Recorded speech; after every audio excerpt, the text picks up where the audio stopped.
제대로 못 쉬어요. 왜 계속 불렀는데 아무도 안 오는 거예요? 하윤의 절규가 응급실 복도에 울려 퍼졌습니다.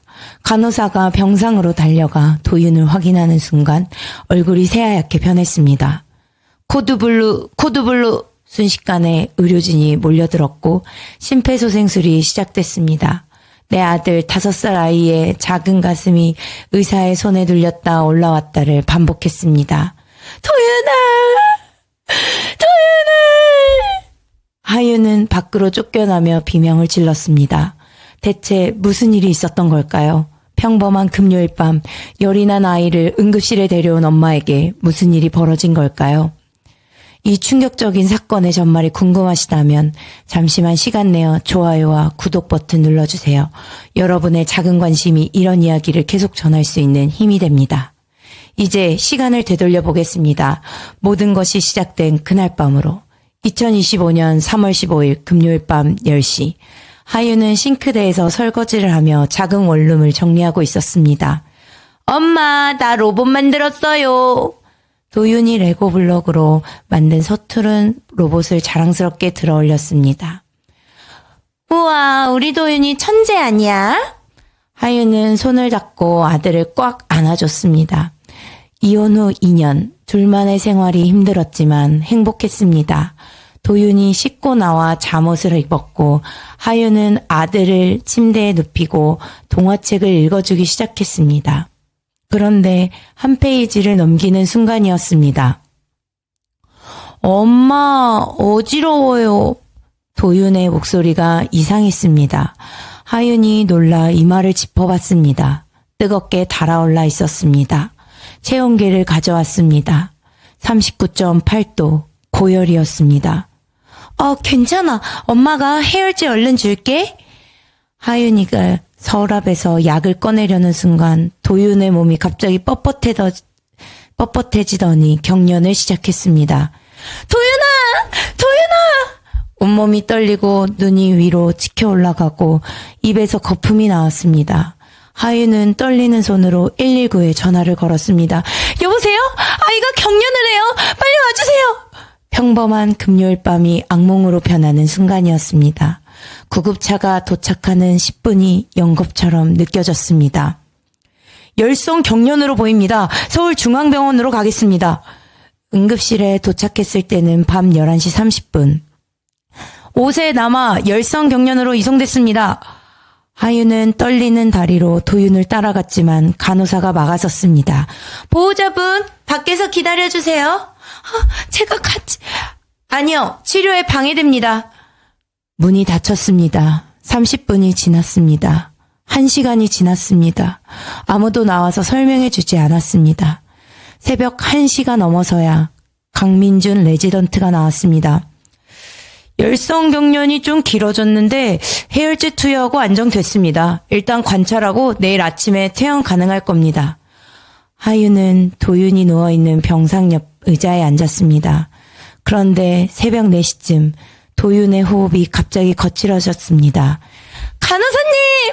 간호사님! 하윤이 큰 소리로 불렀습니다. 아무도 오지 않았습니다. 도윤의 입술이 파래지기 시작했습니다. 제발요! 누구 없어요? 하윤은 복도로 뛰쳐나갔습니다. 간호사 스테이션에는 아무도 없었습니다. 텅 비어 있었습니다. 사람 살려요! 하윤은 복도를 뛰어다니며 비명을 질렀습니다. 하지만 아무도 나타나지 않았습니다. 5분이 지났습니다. 10분이 지났습니다. 하윤은 미친 듯이 복도를 뛰어다녔습니다. 제발요, 제 아들이 죽어가요. 겨우 간호사가 나타난 것은 15분 후였습니다.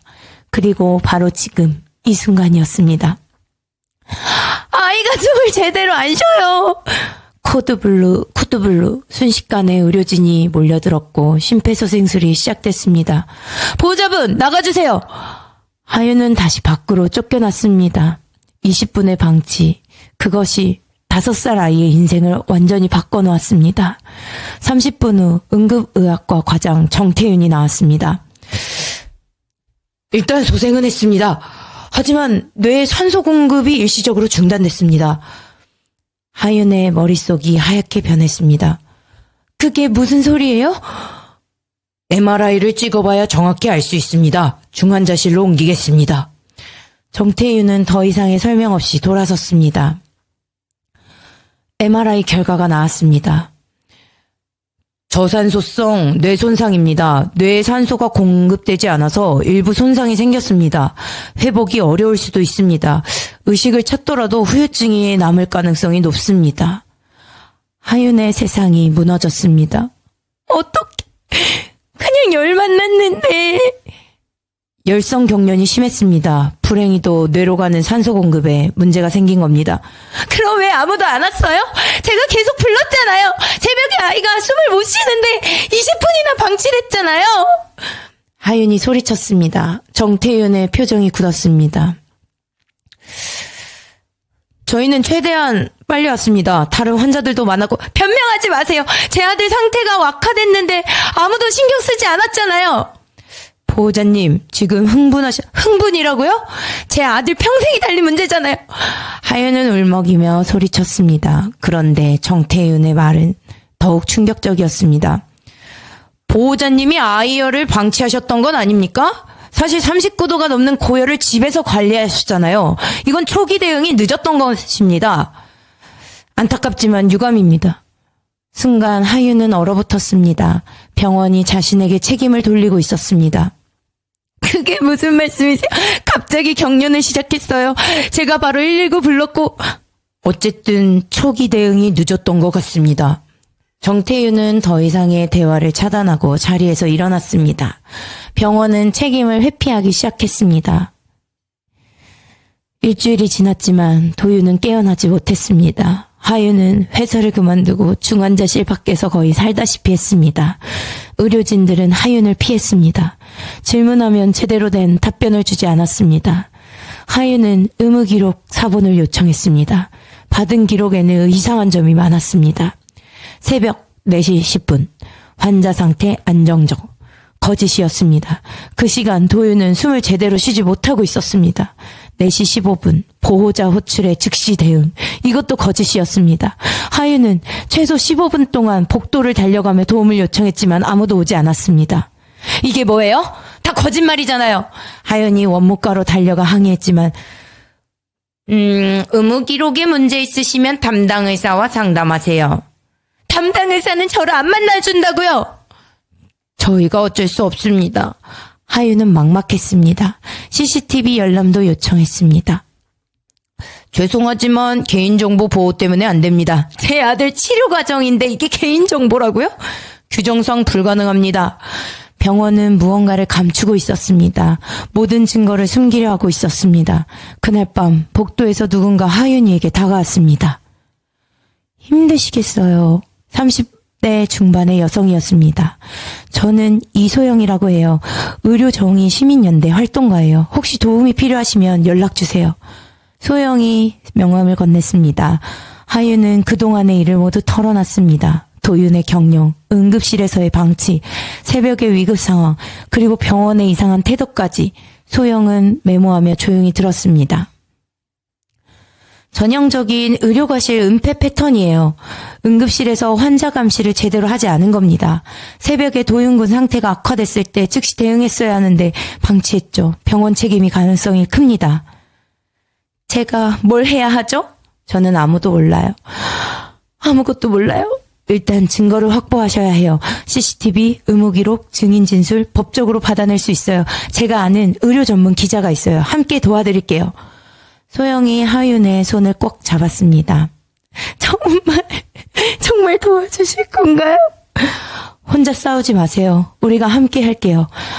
한 줄기 빛이 찾아온 순간이었습니다. 이틀 후 하윤은 소영이 데려온 C4월간 팀사 보도팀 기자 박현우를 만났습니다.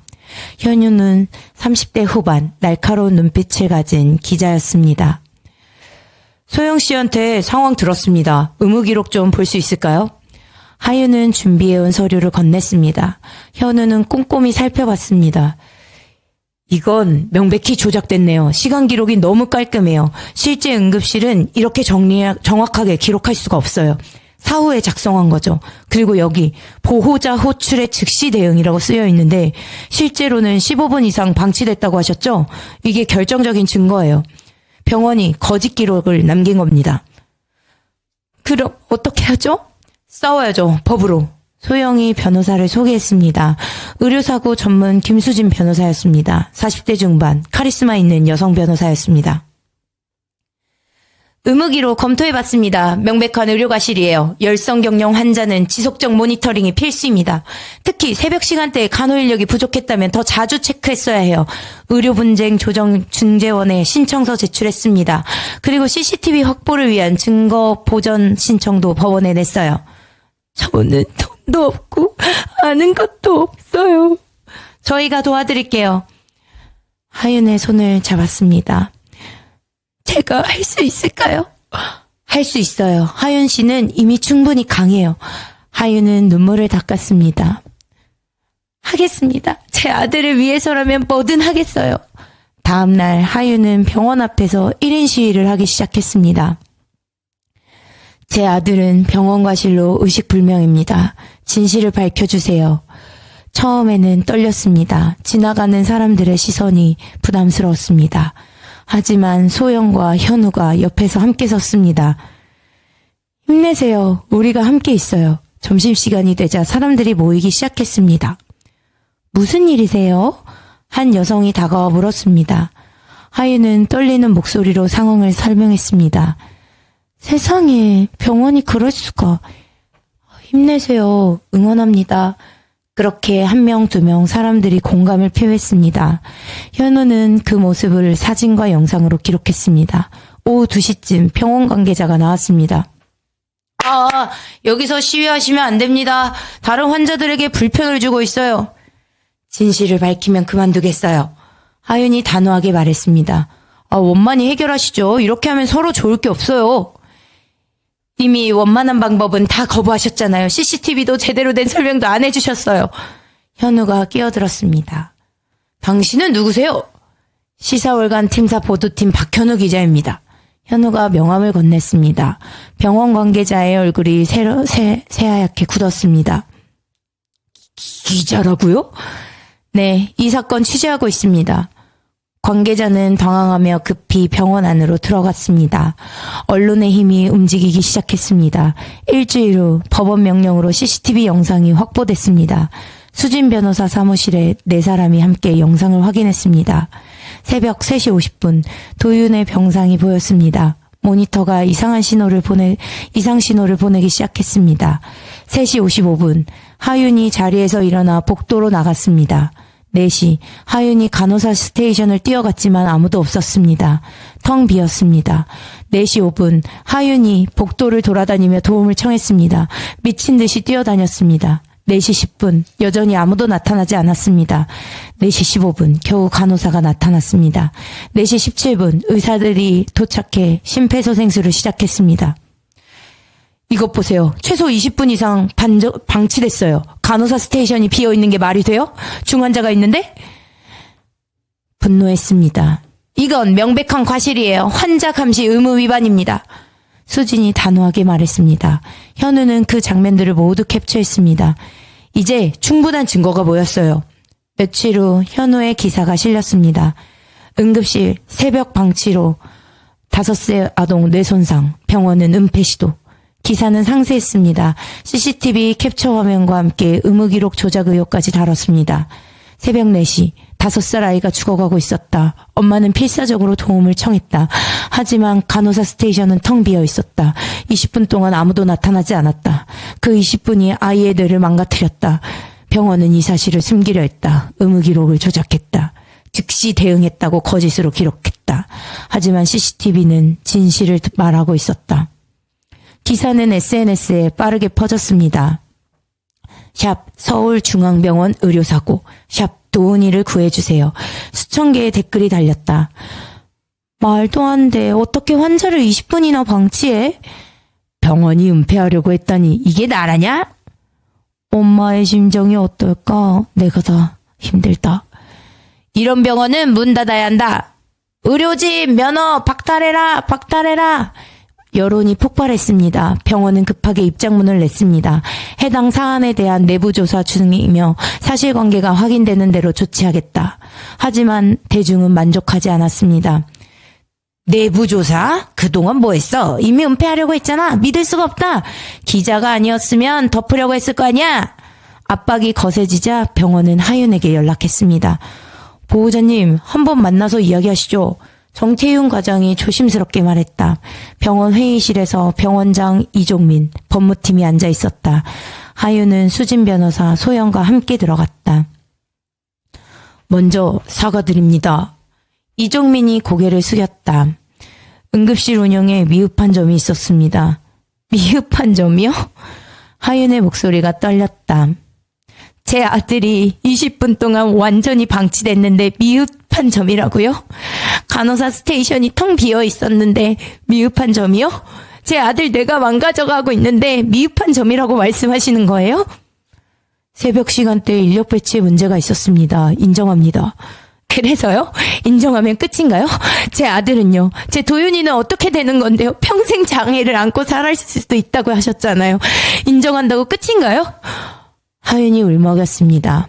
치료비 전액을 병원에서 부담하겠습니다. 그리고 합의금도 상당한 액수, 돈 얘기하시는 거예요? 하윤이 책상을 탁 쳤습니다. 제 아들 생명이 돈으로 해결될 문제예요? 제 아들 평생이 돈으로 해결되냐고요? 그게 아니라 저는 돈이 필요한 게 아니에요. 진심 어린 사과, 그리고 재발 방지 대책이 필요해요. 제 아들 같은 피해자가 더 이상 나오지 않게 해야 된다고요. 하윤의 눈에서 눈물이 흘렀습니다. 수진 변호사가 끼어들었습니다. 구체적인 재발 방지 대책을 요구합니다. 야간 간호 인력 증시 증원, 환자 모니터링 시스템 전면 개선, 그리고 직원 교육 강화. 이건 협상이 아닙니다. 요구입니다. 그리고 이번 사건에 대한 공식 사과를 하셔야 합니다. 홈페이지와 언론에 게재하십시오. 의무기록 조작에 대해서도 인정하시고요. 그렇게 하면 병원 이미지요? 소영이 날카롭게 말했습니다. 지금도 이미 이미지 바닥으로 추락하고 있잖아요. SNS 보셨죠? 여론이 어떤지 아세요? 이종민은 법무팀과 눈빛을 교환했습니다. 시간을 주십시오. 내부에서 논의해 보겠습니다. 사흘 드리겠습니다. 수진이 단호하게 말했습니다. 그때까지 답 없으면 형사고발도 진행하겠습니다. 업무상 과실치사, 증거인멸, 허위공문서 작성 다 처벌받을 수 있는 범죄입니다. 병원 측의 얼굴이 새하얗게 변했습니다. 작은 엄마가 거대한 병원을 압박하기 시작했습니다. 사흘 후 병원은 굴복했습니다. 공식 사과문을 발표했습니다. 서울중앙병원은 도윤군의 치료 과정에서 발생한 의료 과실을 전면 인정하며 환자와 가족분께 깊이 사죄드립니다. 새벽 시간대 환자 감시 의무를 소홀히 했으며 이로 인해 환자에게 회복 불가능한 손상을 입혔습니다. 또한 사후 의무기록 작성 과정에서 부적절한 기록이 있었음을 인정합니다. 야간 간호 인력을 즉시 증원하고 환자 모니터링 시스템을 전면 개선하겠습니다. 그리고 재발 방지 대책을 상세히 밝히겠습니다. 야간 간호사 3명 추가 배치, 환자 모니터 중앙관제 시스템 도입, 주 1회 응급 대응 훈련 실시, 의료진 윤리교육 월 2회 필수 이수. 하윤은 눈물을 흘렸습니다. 소영이 하윤을 꽉 안아줬습니다. 정말 잘 싸우셨어요. 현우도 어깨를 토닥였습니다. 하윤 씨 덕분에 다른 환자들이 안전해질 거예요. 한 엄마의 용기가 병원을 바꿨습니다. 한 달 후 기적이 일어났습니다. 도윤이 눈을 떴습니다. 작은 신음소리였지만 하윤에게는 세상에서 가장 아름다운 소리였습니다. 도윤아! 도윤아! 하윤은 의사를 급히 불렀습니다. 의식이 돌아왔습니다. 아주 좋은 신호예요. 의사가 미소를 지었습니다. 도윤은 천천히 회복했습니다. 재활치료를 시작했습니다. 말은 아직 어눌었지만 엄마를 알아봤습니다. 엄마. 그래, 엄마야. 엄마 여기 있어. 하윤은 아들을 꽉 안았습니다. 6개월 후 도윤은 많이 회복했습니다.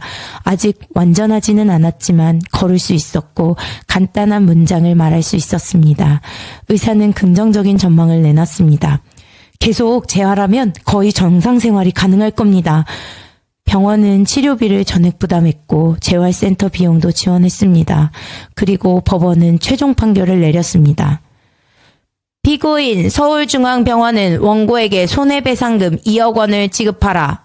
판사의 망치 소리가 법정을 울려 퍼졌습니다. 하윤은 법정에서 울음을 터뜨렸습니다.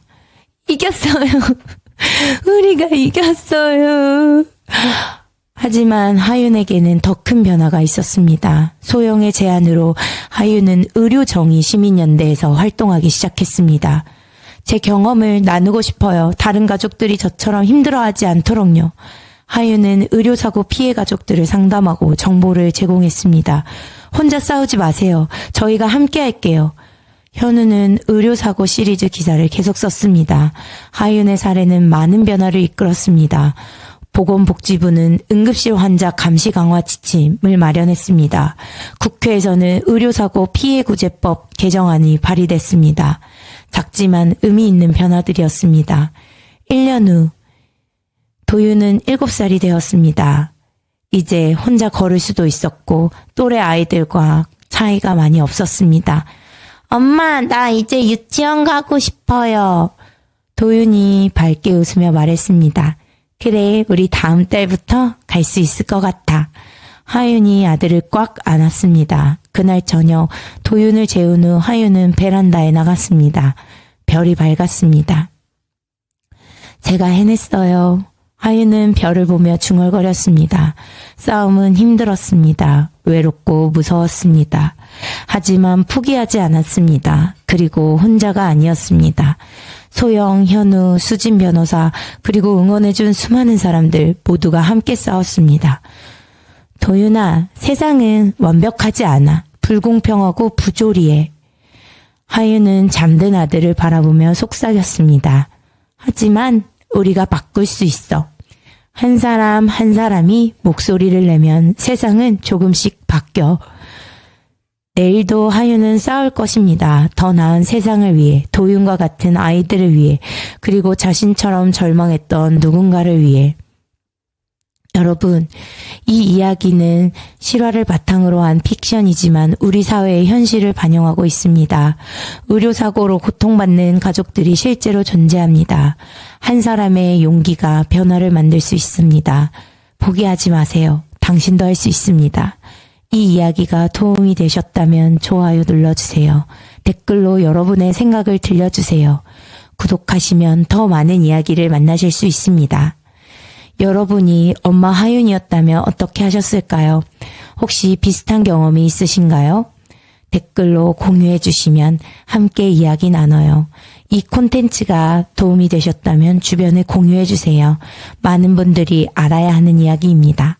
다음 이야기도 기대해 주세요. 여러분 모두 건강하시고 힘든 일 있을 때 포기하지 마세요. 이상 인생담이었습니다.